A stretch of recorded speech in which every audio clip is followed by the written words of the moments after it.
and welcome to another episode of Jacket Football Show. And we are coming off a 49-34 defeat in the final home game. Just talk a little bit about what happened in this game. Touch and go in the first half, but then kind of too many big plays, huh? Right. Dobie's really talented on the offensive side of the ball. They've got 2 or 3 running backs that are really good. I think they have the best running back in our district right now. He's leading the district in total yards. Extremely talented football player. But, we gave up too many explosive plays on the defensive side of the ball the other night. Offensively, we played about as good as we played all year. We had 444 total yards, 26 first downs. We were able to put 34 points on the board, and we feel like we probably left about 14 points on the field still. So, but played well enough to stay in the ball game, but just still kind of same story, different day. Just hadn't played well enough to kind of finish one of those games off. But our kids continue to show up, and they're getting better and better and better. It's a sad time that the season's coming to an end because we're starting to do some really good things. But overall, tough night for us. We kicked a field goal last play of the first half to cut it to 35-25, and then just in the second half, we ended up we fumbled inside of our 20, which would have been a big play, big opportunity for us to get points on the board, and then we ended up having to kick a field goal instead of getting a touchdown late in the game. But so we're still in that same position where we just got to find a way to close out games. Is that something that you were thinking about? You mentioned the field goal late in the game. Mm-hmm. You guys were 3 for 3 on fourth downs before that. Right. Was there a thought? Because you guys are inside the 10-yard line at this point of trying to score that touchdown. Yeah, we at the time it was an 11-point game, and I think there was about 4.5 minutes to go. So my ultimate goal was to get it to 1 score, and then we wanted to go in onside and try to get the ball back and go score. Had we not gotten the first down there, you're still sitting at 11, a 2-possession game late in the game. So ultimately at that point, the main objective was to get it to 1 score, and then go kick the onside and see if we can't recover it and go down and score and tie it up. So had we got to 4th and 1 or 4th and 2, I probably would have went for it, but I think it was still going to be about a 4th and 5 or so, 4th and 6. So the easy call in that situation was run our field goal team out there. Let's put 3 on the board and get it to 8, which cuts it down to a 1-score game. Special teams kind of an issue as well. First half, you started a possession on the 1-yard line, but was bailed out with the 93-yard touchdown by Drew. I guess what kind of momentum is going on at that point? Yeah, it was a lot of emotions going on at that point. We had to burn a timeout. Our kick returner said he just lost sight of the ball and dropped it, and then picked it up, got tackled on the 1. My fullback said he thought that we got tackled for a safety, so he was waiting for us to kick off on our defense. So we had to burn a timeout because he wasn't out there. We ran a play to get off our own goal line, and then the next play, was the 93-yard touchdown run. A lot of emotion going on at that point of the game, but really neat for Drew to bust the long run. I think it was the 4th longest run, they said, in Alvin history. So cool to get him in the record books right there. But just to see the kids' excitement running down the field, and when they got off to the sideline, everyone celebrating together. It was a really, really cool moment. But kickoff-wise the other night, special teams, that's the best we've covered the field all year. We kicked the ball, we covered, we tackled really well. We actually had 2 of our better returns all year, but the one return kind of right there, the blunder. And then we hit 2 field goals the other night. We missed an extra point. So just special teams, we have 2 or 3 times where we're really good, and then we'll all of a sudden have 1. So we just got to find a way to clean all that up and have a full game where we're doing well in the special teams. All right, speaking of the full game, we're going to take a closer look right after this break at all of the action. All right, welcome back. We are talking about a 15-point loss in a game that you guys gained over 400 yards of total offense, kind of controlled the clock as well. Let's take a look at some of the offensive plays that we saw during the day that kind of caught your eye the most. Yeah, let's look at them. All right, early on right here, again, this is just a simple zone dive for us. This is a play that we've been running really well the last few weeks. Our offensive line's doing a great job coming off the ball, and then Sammy's doing a really good job either finding what we call a sink where he bends it back underneath, or slide where he bends it outside. But he does a good job squaring his shoulders up right there, finds a little sink. And then he's been running like a man on a mission the last 4 weeks. He's had 530 yards in the last 4 weeks. So for him, he's averaging that's about 135 a game.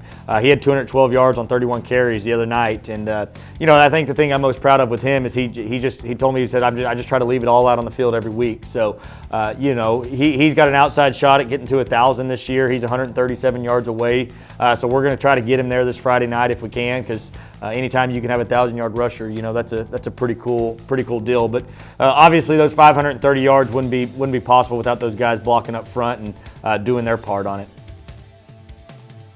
All right, moving on. This was the long touchdown run we talked about right there. This was actually, not very many people know this, but this was supposed to be just a zone dive, just to give to Sammy again. And Drew actually saw number 10 right there come off the edge and decided to pull it. And he just kind of ad-libbed on that play. A lot of people think it's great play calling or something like that, but no, that's just a player making a play right there. And he told me the other day on Monday when he showed up, I asked him, I said, how did you feel to veer right there at the end before you got caught? He said he looked at the Jumbotron and could see them gaining on him. So he said his only hope at that point was to kind of veer to the right. And, they stayed on track. I think at that point everybody was a little bit gassed and tired, but he was able to get in the end zone for the 93-yard run. And, again, fourth longest run in Alvin history. Just talk a little bit about the emotional swing right there as well, because you were backed up on your 1-yard line. You'd been giving up some big plays to them, and then you guys explode with your own big play. Right. Our kids aren't scared to be backed up. We had the 99-yard drive against Sam Rayburn earlier in the year. We've had several long drives this year, so our kids aren't overly terrified of being backed up. For us, it's more yards that way. But my as a play caller, as a head coach, anytime you're backed up, you want to try to get a couple first downs in case you have to punt. You want to try to at least punt the ball to the far side of the 50. You don't ever want to punt out of your end zone. So as a play caller down there, when you're backed up, you're not thinking, all right, 99, 95-yard touchdown run. You're thinking 2 first downs, and then let's go from there. So ultimately, we were just trying to get the ball off our end zone if we had a punt. And then when you get the 93-yard touchdown run like this, that's just, that makes it sweeter. Absolutely.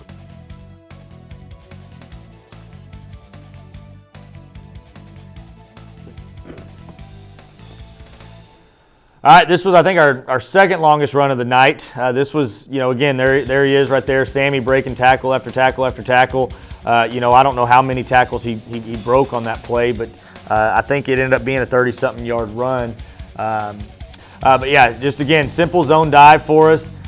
Nothing tricky, not a hard, complicated play, but when executed up front and you get a fullback that understands the cuts, you got a chance to get a big play. And again, he kind of hit again, you see that spin move and gaining an extra 10 yards. And that's all coaching. I taught him that. I demonstrate the stiff arm and the spin move and the break.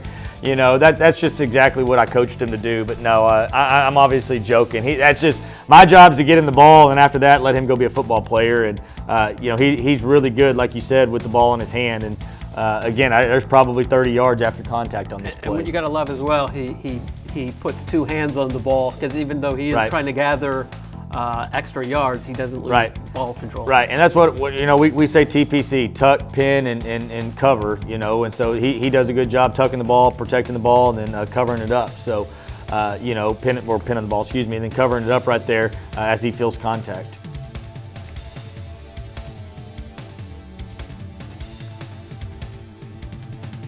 All right, so again, it's almost like a broken record, but there he is again. So we call this play short and tall, short to the right, tall to the left. And, on our scouting report last week, I said we should be able to run this play 20 times, and the total count the other night was 19 times. So we called that play 19 times. Again, the most simple play we have as far as schematics go. But, again, when you got guys coming off the ball like that, like our offensive line is right there moving the line of scrimmage, it just really opens up the lanes for Sammy to run through right there. He kind of stutters because he's not sure what's going on. If he'd have just hit it running, there was nobody there. But again, just great execution up front on the double teams and getting up to get linebackers blocked right there. We get guys blocking safeties. And when you get guys blocking at the next level like that, that's where the big plays come from. So obviously with the performance, 31 carries, 212 yards, and a touchdown, that's a pretty easy player of the week to give right there. So Sammy was he was our offensive player of the week. Deservedly so. Yes, absolutely. All right, switching over to the defensive side here. Their scheme was tough. They kind of a wing T base, but they could get in the spread you out a little bit. Then they got 2 or 3 really good running backs, like we talked about, 24, 21, 2.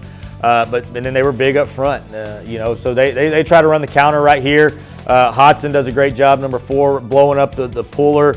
You see him kind of take it on head on, and then Jaron Costas, number 44, kind of scrapes across as the backside linebacker. about as good as you can coach it right there as far as how to play the counter. We get the spill, we get the blow up, and then right there you get the backside linebacker free to make the play. All right, we teach our linebackers to play fast and play aggressive, but sometimes, their key teaches them to play patient, and Jaron does a good job right here. They run at him a little bit, and he just kind of squats, reads it, finds the open lane or open window right there, and then fits the gap right there. Does a really good job form tackling. He's there, boom, squats near shoulder, near hip, just like we teach, and then's able to bring him down. Obviously he gets a little bit of help from the guys behind him, but he does a good job fitting into his gap right there and just being patient on the play and seeing it. How difficult is it defending a team like this when you mentioned that they are featuring probably the best running back in the region? It kind of goes back to what we talk about each week. We can get lined up to them, but just matching the speed and the quickness of those guys is tough. And I think that's probably the thing with number 2, especially the most. He's fast, but he's so stinking quick. He could cut on a dime, and all of them could. And that's the toughest part for us to prepare is. Making a tackle on a JV scout kid is different than making a tackle on a kid that's rushed for 1,500 yards in 9 games. So, it is what it is. But, when we have opportunities to make plays like this, we got to make sure we make them. All right, this was a second long situation. We were trying to get off the field or at least let them kick a field goal right there. Again, there's Jaron fitting his gap perfect. He kind of scrapes across and then gets underneath the ISO block right there. They're trying to run a little ISO at him with 21, but he kind of scrapes underneath right there and sitting in the hole. And actually does a really good job putting his left shoulder on that guy's hip and driving him down to the ground. It's a really good tackle.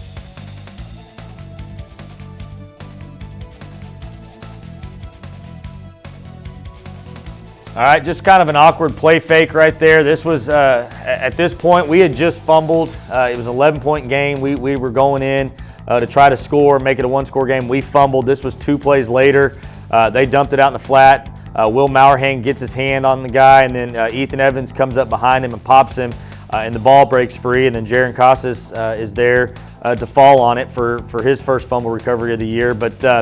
But this gave us the ball back on the 45. This was the possession we kicked the field goal on to make it an 8-point game and get it back to 1 score. So great job by our defense getting a stop, getting it back to us. Offense went down and we put points on the board to get it back to 1 score. We just ultimately, we didn't recover the onside and we weren't able to close it out after that. How critical of a momentum boost is this as well? You just mentioned about how you guys had fumbled inside in a scoring opportunity, and then you come back 2 plays later with that. And obviously, credit to the defense for bowing their neck. We wish we could have got 2 or 3 of those in the first half, but we didn't. And it's a complimentary game, and when offense is doing good, sometimes we got to have the defense's back, and vice versa. When the offense is struggling, sometimes the defense has to have your back. And it was a big fumble for us, and it was kind of a quiet sideline, some disappointed faces. But as soon as that fumble happened, you see the offensive guys pop up off the bench and they're ready to go back to work because the defense did their job getting it back to us. All right, this was the last second field goal. We called a timeout. We talked about it. We said, hey, the last 3 weeks, the last play of the first half has been a field goal chance. And I don't know what the odds of that are, but the last 2 weeks, or the 2 weeks previous, it had gone against us. The blocked one against Manville that they returned, and then the 12 men on the field where they had the second opportunity against Dawson, it put points on the board. And so I told our kids during the timeout, it's our turn to put points on the board last play. And so great snap, really good hold right there by Hodson getting it down, and then Enrique put it right down the middle, 42-yarder. He's hit a 47-yarder this year. The thing that goes unnoticed is 2 plays before this, we had gotten down, or 3 plays before this, we'd gotten a 10-yard gain to get us down in the field goal range. It was 3rd and about 5. And Sammy had busted a 10-yard run to get a first down and get us into some field. We missed a pass on first down, or we completed a short pass on first down. We spiked it on second down. I don't remember, actually. We spiked it on 3rd down. But anyways, it worked out in our favor. We got the ball spiked with about 5 seconds to go, and we didn't have to run our kickoff team on. We were able to trot out there and go normal with it. How tough of a situation is this as well? Because, this is right before the half. Again, your team has been looking at, eating up the clock and all that, and this is kind of one of those rush scenarios. Right. We were out of timeouts, and so we knew, hey, touchdown probably is not not likely the way they were playing soft, but we knew, hey, we could probably get into field goal range. And clock management, in my opinion, is something that even guys at the top level in the pros struggle with. And I'm not perfect with it by any means. I struggle with it, but I feel like we did a good job managing the clock right here. I knew I didn't want to. We got the ball to start the second half, and so I knew that we could, run the clock down and not give them the ball back. And so ultimately getting points on the board the last play of the half, when you get the second half too, is a big boost for your confidence. All right, let's take a look at the next special teams play. So yeah, just another field goal. This was more of a chip shot for us. This was, again, the 4th and 4. If this is first half, I may go for it in this situation, but again, it was an 11-point game, and we wanted to try to get it to one score, get it to 8. So we ran the field goal team out there, good execution. We had an opportunity on the onside, and we weren't able to recover it. And then they went down and scored and pushed it back to 2 scores. But was there any thought of going for it since you guys had been so successful on 4th down? Not at this point in the game. Again, 4th and 2 maybe, but 4th and 4 plus in that situation, had it been a 1-score, let's say it was an 8-point game, I probably do go for it right there. But ultimately, being an 11-point game, we knew we were going to have to score twice to win, or to have a chance to win. And so, had we not scored there, then the game would have been over. So this gave us a shot to stay in the game. Also, being that close, is it too constrictive of a field for the? No, some people say yes, some people say no. For us, we can run our offense whether we're on our own one or the other team's one. It doesn't matter for us. But again, it just the 4th and 4 plus, and then again, I go back to being 2-score game. This was a no-brainer for us because we had to get it to 1 score to give ourselves a chance. Okay. So with that, with the two field goals that he knocked out the other night, Enrique was our special teams player of the week. He kicked the ball off really well, and then obviously had the 2 big field goals. He was 3 of 4 on extra point. He missed an extra point, but we were able to get it back with a 2-point conversion. So, he kicked the ball well the other night for us. All right, we'll have more awards to hand out right after this break, and we'll be right back after this. All right, welcome back. We've got more hardware to hand out. Let's do it. Let's look at what we got here. So our big hit was Ethan Evans there on the fumble. Will Mauerhan again had his arm around him, and Ethan came from the front side and popped him, knocked the ball out, and we were able to recover. So that was our big hit this week, went to junior Ethan Evans. Big play, that was a no-brainer, the 93-yard touchdown run. What? That came out of nowhere. We had some big plays the other night, yeah. but it's hard to beat a 93-yard touchdown run. So especially when he kind of called his own number on that play. Yeah, that was a huge play. Now let's look forward. Obviously, heavy emotion since that was the final home game, but moving forward now, we're talking about the final game against Pasadena Memorial. What are you expecting? They're very talented on the offense side of the ball. They've got a quarterback that's he's thrown for 1,000, rushed for 1,000. So we've got to be able to contain him, slow him down. He kind of as he goes, they go. They've got a big running back that's close to 1,000 yards this year. So if you can slow those 2 guys down a little bit, you got a chance.